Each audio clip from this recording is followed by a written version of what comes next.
Vamos lá? Voltamos então. Correção de educação física, atividades do terceiro bimestre. Agora nós vamos para a atividade 8, ginástica rítmica, ok? Essa atividade, o objetivo dela era que vocês conseguissem identificar os diferentes elementos que constituem os esportes técnico-combinatórios, como a ginástica rítmica. Por que eles são chamados de técnico-combinatórios? Porque eles combinam uma série de técnicas e aparelhos diferentes. Tá? Então, numa mesma atividade, vocês vão utilizar diferentes técnicas, diferentes aparelhos. Tá joia? Aparece que eu estou olhando para o lado e que eu fico olhando aqui para a câmera e para o texto. E a câmera fica do outro lado. Né? Celular é complicado. Esquenta não, gente. Vamos lá então. A ginástica rítmica, então, é toda aquela ginástica que tem os elementos da dança, da música, né? E os aparelhos. Vamos seguindo aí.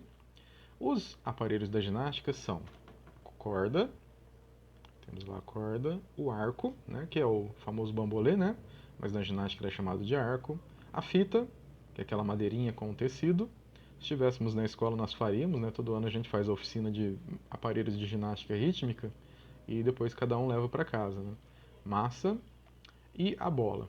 Entraria também, faz algum tempo já, coisa de 6, 7 anos, que começou a modalidade masculina, né? E diferente da feminina, a masculina não vai ter a fita, e em substituição à fita colocaram um bastão, tá? Que é aquele, como se fosse um cabo de vassoura, né? Que a gente tem lá na escola, só que ele é um pouquinho maior, né? Um pouco mais grosso.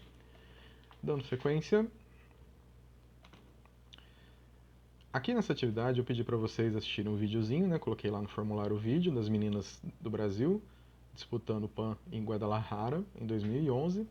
E lá naquele vídeo elas utilizavam dois tipos de aparelho, né? Cada um dos objetos que utiliza na ginástica, né? A gente chama de aparelhos, tá? Por isso que quando você fala de ginástica de academia, você utiliza também os aparelhos lá da ginástica. Então começou a academia como ginástica, por isso tem essa nomenclatura, tá? Uma outra hora eu falo sobre a história, tudo para vocês, da Grécia Antiga e tudo mais. Da Ásia e enfim. Bom, os aparelhos da ginástica que nós temos então são arco, massas. É massas, tá, gente? É certo falar massas, não é maçãs, tá? Para falar maçãs teria que ter o tiozinho ali em cima do A. Fita, bola, corda e bastão. Nós temos aí, 92% colocou que era a fita e 7.1 colocou o arco, né?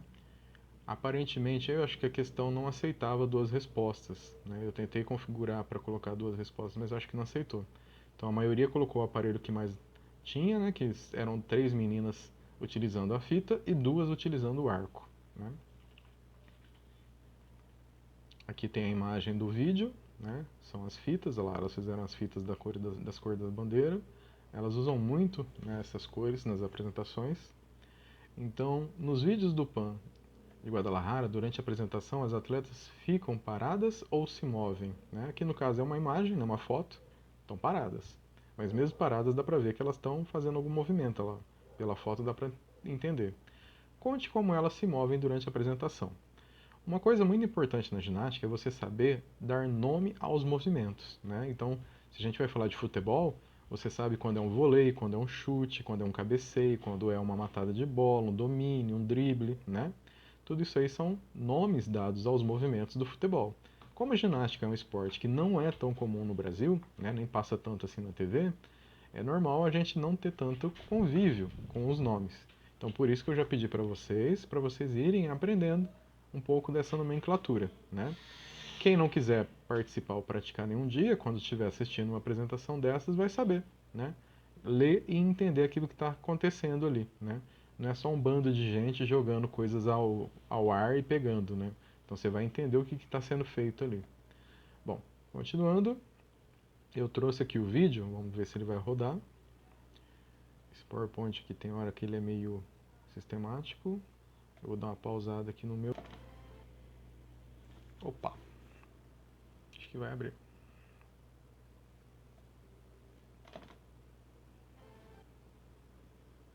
Abrindo, abrindo. Tô com preguiça de abrir.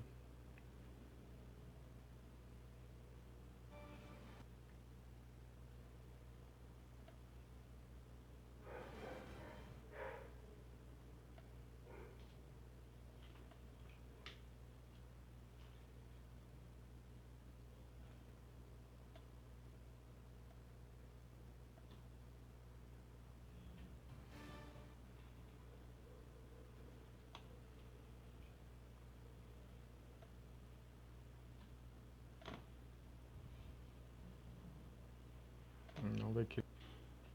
Bom, o vídeo não está abrindo totalmente, ele está abrindo, parando, abrindo, parando.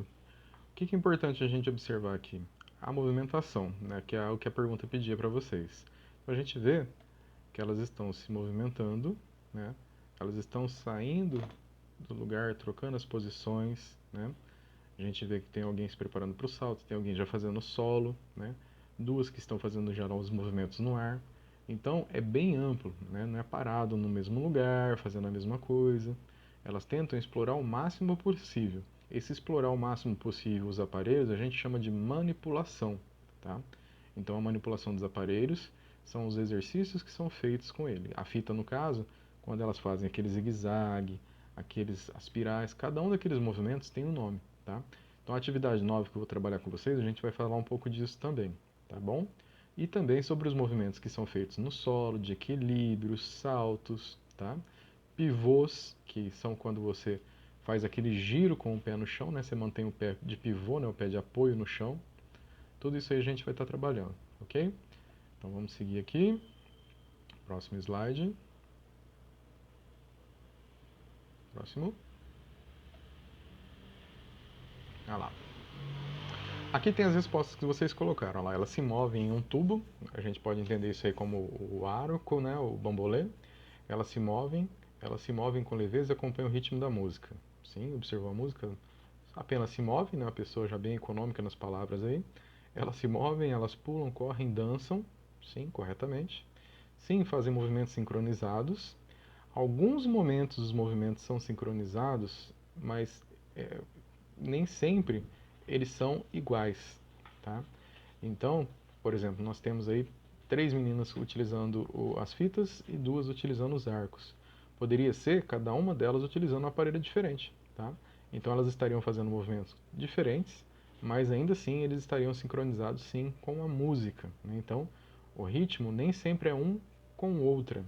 E a nota, interessante também, que na ginástica não existe prova coletiva. Você fala, mas como assim? Eu estou vendo um monte de menina ali da mesma equipe. A nota é individual ali, tá? Então cada uma vai receber uma nota. Depois soma a nota de todas elas para fazer a nota da equipe. Se movem como se estivessem dançando, pulando, fazendo mortais e saltos dando giros. Elas se movem pelo ritmo da fita. Só fazer um parênteses aqui no mortal, porque é uma coisa que aparece muito, né? Cadê onde que colocou aqui? Aqui, fazendo os mortais. Por que eu estou destacando isso aqui? É muito comum, né, entre os alunos, falar qualquer movimento que faz um salto, uma cambalhota, já chamar de mortal. Mortal é aquele movimento em que a pessoa salta, tira o pé do chão, deixa eu colocar aqui a mão aqui, ela tira o pé de contato com o chão, tá? E ela consegue fazer uma cambalhota no ar para frente ou para trás.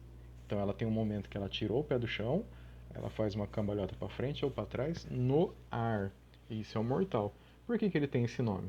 Quando a gente está fazendo mortal, principalmente no começo, é muito comum não conseguir completar a volta. Se você não completa a volta fazendo uma cambalhota virando de cabeça para baixo, o que vai estar na direção do chão? A sua cabeça e o seu pescoço, tá? Se bater isso aí, é realmente muito perigoso, pode morrer. Por isso que ele ganhou esse nome, tá? Provavelmente muita gente pode ter morrido fazendo ou tentando fazer esse exercício. A cambalhota, as piruetas são todos perigosos também se a gente não tomar cuidado. Por isso que não é bom fazer sem orientação, tá? Sempre esperar fazer com o professor para poder ensinar certinho como que posiciona o queixo, o pescoço, né? Dá para fazer no chão, sem nenhum aparelho, dá para fazer também com um colchonete, com um colchão, né? Tem o jeitinho certo de estar fazendo. Bom, então dá para ver aqui pelas respostas que vocês já se aproximaram, mesmo nunca tendo visto, né? Tem algumas salas que tem gente que já fez, né? Com o Júnior, já participou um pouco, ou com a Isilda também, né? E já tem um conhecimentozinho básico, já deve ter assistido pela TV, mas as respostas não estão muito longe do correto não. Vamos aí seguir, próxima. Guadalajara 2011, que é o mesmo vídeo, durante a apresentação de ginástica, elas usam alguns aparelhos. Falem quais movimentos elas fizeram com os aparelhos. Né? Então aqui já cutucando vocês para começar a entender o nome desses movimentos, né? Então vamos ver o que apareceu lá. arco 360 graus, né, que é quando gira, né, é uma linguagem muito utilizada principalmente em videogame, né, quando você dá uma volta completa. Então, quando você faz um giro completo, é um giro de 360 graus. Quando você faz meio giro, 180 graus. Erguem uma das pernas, rodam. Ah, vocês descreveram os movimentos. Pular por dentro do arco, pular sobre a fita, dançam com as fitas, rodam, pulam, correm, mexem os braços. Pra vocês terem ideia, é interessante porque para dar a nota, os jurados eles têm lá uma ficha, agora já é tudo computadorizado, né? E tem o movimento e o ângulo, né, certinho, a posição correta que elas têm que atingir em cada movimento. Então, cada um dos movimentos que é feito, eles vão observar se elas fizeram corretamente, que é o que a gente chama de executou o movimento corretamente, com perfeição, ou se teve algum erro, alguma falha. Cada erro vai tendo uma falta. Nesse vídeo, por exemplo, teve momentos lá que a atleta derrubou a fita. Isso aí perde pontos, né? Então, quando é uma prova de salto, que a atleta bate o pé no chão, cai e depois dá uns passinhos para frente, não consegue já cair equilibrada. Isso aí também perde ponto, tá? Então, naquela fichinha que os árbitros vão fazendo a nota, tem tudo isso aí, tá bom? Depois também a gente vai trabalhar melhor isso tudo aqui. Mas vocês já deram uma descrevida legal já, lá falaram de cambalhotas, rodando as fitas, né? Vocês observaram bem já. Serpentearam, né? Então, a gente fica por aqui. Eu vou mandar para vocês esses dois vídeos, né, já na próxima atividade, na questão 9. Eles vão estar lá. E as questões que eu vou colocar na atividade 9 já vão ser sobre tudo o que a gente explicou aqui agora para vocês. Tá? Então já vou pedir para vocês diferenciarem força de velocidade, resistência de agilidade. Vou pedir para vocês escreverem os movimentos. Tá? E lembrando, não são provas, são atividades. Entregou? Vocês têm a nota garantida, tá? Depois vai ter uma recuperação quando voltar às aulas em si. Mas fiquem tranquilos, se preocupem em estar fazendo dentro do tempo de vocês, mas antes de tudo, ó, se liga no recadinho aqui, tá? Se cuidem. Se puder ficar em casa, fique, evite ficar saindo aí. A gente está fazendo essas aulas à distância, um ano quase todo aí fazendo aula online, né? Aprendendo um jeito novo de dar aula para vocês poderem ter segurança e nós também, nós e nossa família, né? Então, é bom sempre tomar cuidado. Fiquem todos bem e bons estudos aí a todos e todas, tá bom? Forte abraço aí do professor Ed para vocês. Tchau, tchau.